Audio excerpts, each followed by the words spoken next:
ตากล้องกำลังปีนขึ้นไปพี่น้องอันนี้คือโดนเด้อตากล้องกำลังปีนขึ้นแต่เป็นมือก็ป้าสูงอีหลีใดทุกอย่างโดนมีป้าตอนนี้เรากำลังอยู่สวนกาแฟจ้าทุกคนแต่ว่าตากล้องก็ขึ้นไปเอามุมสูงอยู่ประพุ่นแหละประมาณนั้นแหละสรุปแล้วสิขึ้นไปหาเอาผ่าหรือหาเอาขี่ซีเอามุมสูงป้าโถตอนนี้สาวชุนีกำลังอยู่สวนกาแฟจ้ะทุกคนมากระดอกกระเดียแถวนี้นะ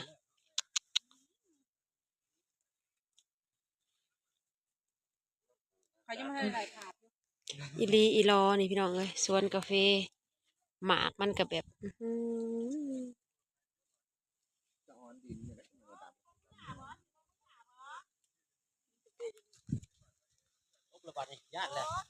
ล้มระบาดได้แล้วเอาคือเอาหน่อยแต่บ่คุ้มค่าได้แนวนะย่านและล้มเลยย่านเลยบ่เท่าเลยอยากจะชี้ย่านเลยจังว่าต้นอันนี้คือหั่นด้วยหน่อยสบายดีทุกคนสบายดีพี่น้องเด้อยามเช้าพี่น้องกับอยู่สวนกาแฟที่เมืองปากช่องแดนหนาวจ้าพี่น้องคือแม่นอันนี้คืออันต้นเลี้ยงมันเด้อันนั้นนะต้นเลี้ยงต้นกาแฟอันนี้คือต้นกาแฟพี่น้องที่ซุกพร้อมเก็บแล้วเนาะคือหมากเคี้ยวเนี่ยเขาก็จะป้าไว้ซะก่อนเอาแต่หมากเฉพาะหมากซุกมันจ้ะกิโลละ3,000เขาจ้างคนนะพี่น้อง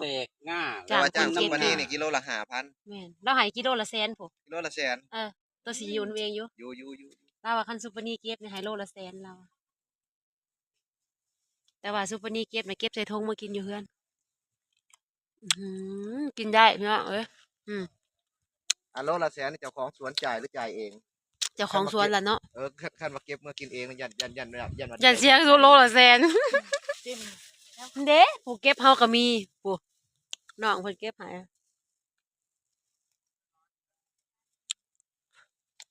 อันนี้จะเป็นสวนเจ๊หน่อยนะเพราะว่าเเราอยู่ปากเซเราก็จะมีสวนกาแฟเป็นของตัวเองเป็นพันเป็นเท่าไรเกินหน่อยจักต้นฮะ10,000 ต้นทุกคนสวนกาแฟ10,000 ต้นป๊าดโถ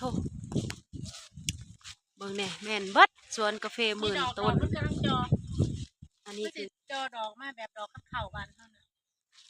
ดอกคัดเข่าคือนั่นคือดอกคัดเข่าดอกมันดอกมันกำลังจอดอกหอมนี่เลยเจ้าของสวนจ้าเราพามาเที่ยวมื้อนี้พี่น้องอาราบิก้าเนาะสายพันธุ์อาราบิก้าดอกมันสายพันธุ์กับสายพันธุ์ดีเนาะดอกมันหอมหลีก็จะ2 เดือนหอมตั้งแต่ดอกยันหมากยันคั่วเนาะขัวก็หอมต้นที่มันนั่น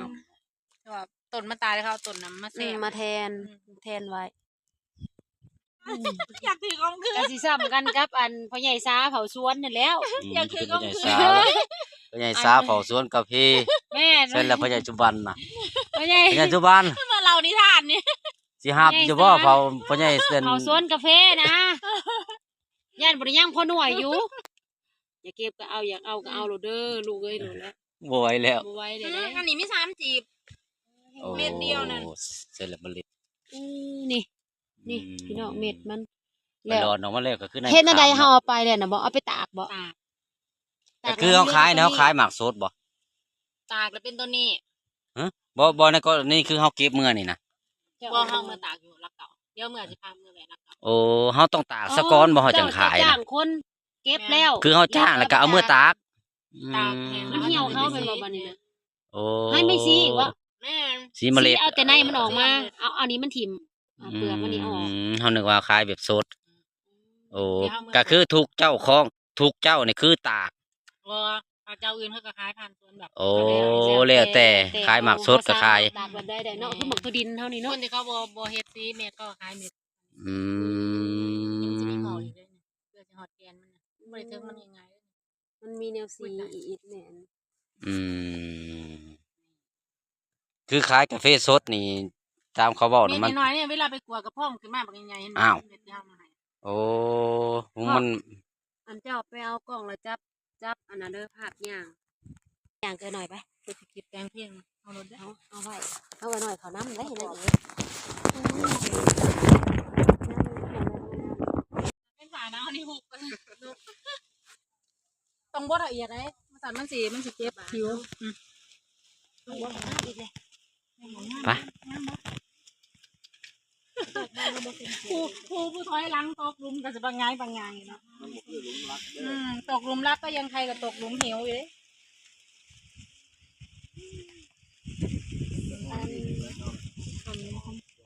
คูดเอาเด้อคูดเอาใส่กระสอบเมื่อแบกเมื่อ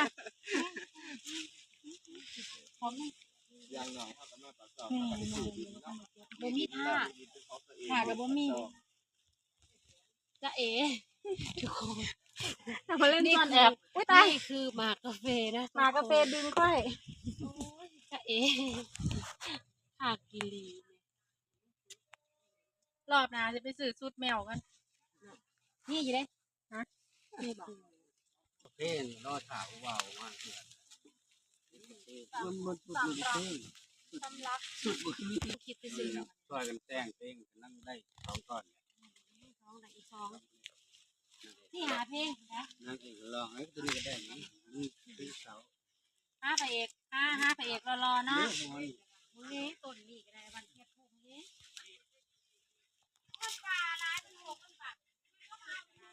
งานเพลงพี่น้อง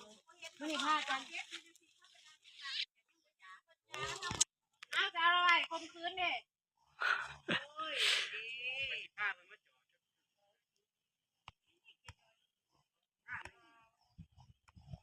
โอ้คนมาลักกันง่ายไหมวะ คนนี้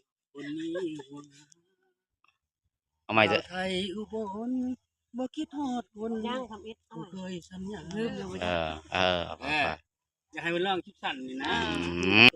สาวสวนกาแฟยังคอยอายอยู่ปากซอ คนหนึ่ง ง ขี่สูงคนหนึ่ง ใส่บอกที่มาหาน้อง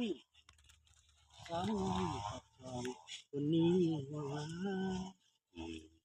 ดาวไทยอุบลบ่คิดทอดคนที่เคยสัญญา หัวแล้ว ข้อนี้ เผ็ดได้หรอน้องอย คือโอ้ ฟังแค่นี้ก่อนนะสิแค่แซมเปิล เอาซ้ำนี่ก่อน เอาข้าว สาวสวน ทั้งเสาทั้งว่าวมาเก็บตัวเองคนเดียวบอกเนาะให้มันหนาวสั่นนะอย่างนี้ เด้พระเอกมิวสิกข้างหลังนั่นเด้